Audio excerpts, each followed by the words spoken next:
Mosca here with a new quick and dirty Tactica. We got our Custodes, our golden boys. They've been doing well this whole tournament against the forces of Nurgle. 9th edition, 2,000 points. The big old quarantine hammer GT they got going on. I'm winding down a little bit as I record this. And the GT pack Vital Intelligence mission. So the list is the same as always with this GT. We have our 2 shield captains, one more unkillable than the other, but both very hard to take down. The custodians, the guardians with their spears and their miscordias, just to make sure that anyone deep striking on them gets a bad time. The Allura's custodians bringing their axes to bear. The Virtus Praetors because I need that forward pressure. Salvo launchers because Marines and the tanks are very meta right now, and Hurricane Vultures just can't get it done. And the Caladius Grav Tank, which has been clutch. It never gets its points back, but it's always fast, always kills what I need it to. And the Venerable Land Raider. I thought it was a meme, but it's way too tough to be a meme. We have the Iron Warriors falling to Nurgle this time. Master of Possessions for the rerolls on the Obliterators. The Obliterators to obliterate cultists because you gotta have a troop, and hey, cultists are fine, and you can even get a cannon fodder. You could, and then the Nurgle detachment from Chaos Demons. Epidemus doing his tally stuff. Not so much in this game. There wasn't a lot to kill. 2 great unclean ones with Doomsday Bells and Plague Flails to re-knit and remake those Obliterators. Bunch of squads of Nurglings because you got to hold objectives in this edition. And the Feculent Gnarlmaw, which lets you ignore the rules of the game. This is that army laid out. As you can see, we've got the damage dealing over here, and then the tree that justifies all that, and then all their objective scoring units over here. We have secondaries. Adeptus Custodes have engaged in all fronts. While we stand, we fight. Abhor the Witch. While we stand, we fight. We have my Warlord and our 2 tanks. The Nurgle has engaged in all fronts. While we stand, we fight, which was the 2 Great Unclean Ones and one of the HQs. I believe it's, yes, the Master of Possession. No, it was Epidemus. It was Epidemus. Right. And then a Psychic Ritual, because those Great Unclean Ones aren't going to get shifted from the center anytime soon. Now, is it a problem that we have the same secondaries basically every time? I would think so. I don't think the secondary pack is balanced very well or expansive enough. People are really congregating to like 5 secondaries. Yeah. Deployment. We have the Custodes lining up because there's not that much shooting except for the Obliterators, which is a ton of shooting, don't get me wrong, but it's only at 24 inches. And the Custodes knew they were going first, so we just lining up, get ready to go. As you can see, this Caladius Grav Tank that was not intended to get into the mix of it is far enough away that the Obliterators would have to advance to shoot. Yeah, so we shove our bikes forward. We have our bike captain for rerolls. Our -1 to hit aura. We have our Terminators moving forward to counter these Nurglings.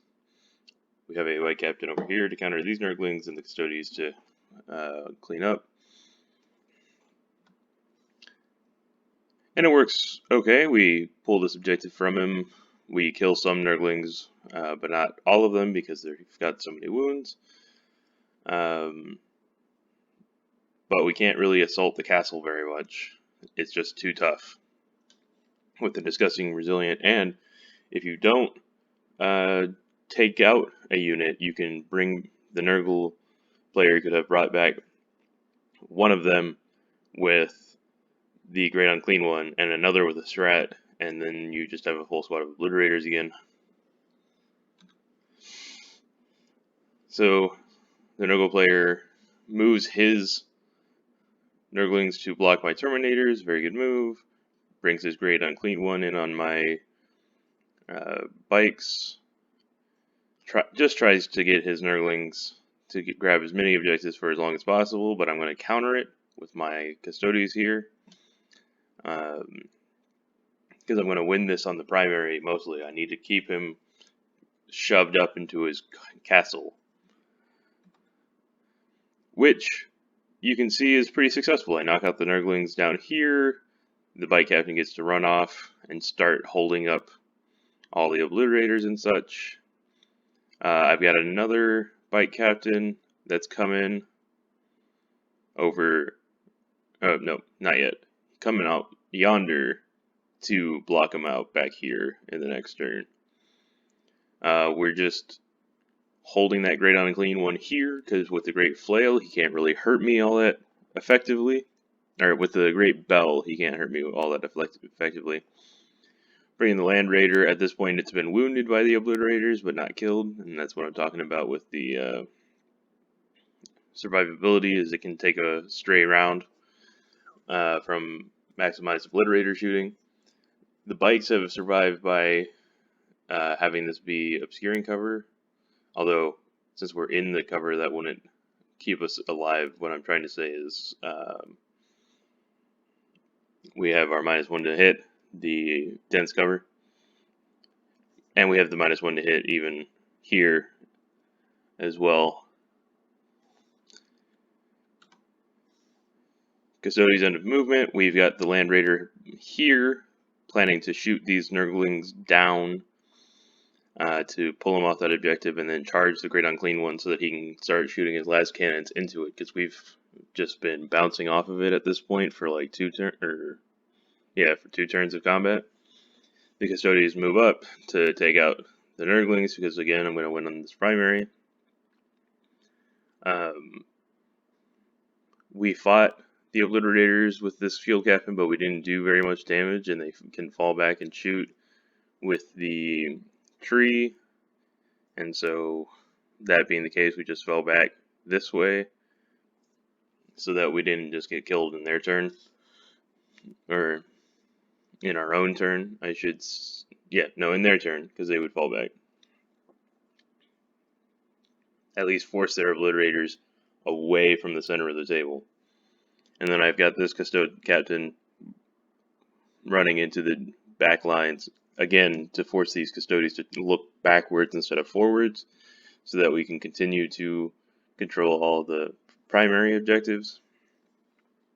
And then this tank has just been shooting, trying to do something to the obliterators. We had actually killed 2 obliterators, and they came back, so stopped trying that and started shooting the great unclean ones after that. Lesson learned. Yeah, so at the end of Nurgle turn 3, they have no Nurglings left. I'm about to wipe out their last troop with the tank, which will mean that I have essentially uncontested access to all these objectives. He's finally got his great unclean one out forward doing the psychic ritual, but I do have my tank lined up to start shooting at this great unclean one, and it's starting to wrap up, because yes, he does kill my 2 shield captains, but it's the end of Nurgle turn 3, and he has many inches to go before he can start getting these objectives. Yeah, so Custodes turn 4, we kill the great unclean one. Nurgle's still stuck in the back. He does have his great unclean one here. This isn't the best photo of it. Just getting his psychic ritual points, but at this point I have the pour the witch points, 5 of them, for killing this great unclean one. And so I'm matching or exceeding him on secondaries while having beaten him on primaries several turns in a row. Which is how I got victory here. We see that after the first round of scoring, I kept him off of the objectives for most of the game. It was in almost all the corners every turn. except for the first and the second. I had one tank remain at the end. He did clip my Land Raider in round 5 with his obliterators. There was nothing I could do about that. But I ended up using the bikes to kill a second Psyker with a Poor the Witch. And so, in this way, I maintained parity with secondaries, or at least close enough, and won on the primary. That has been my battle report. Thank you for listening. Over Mosca out.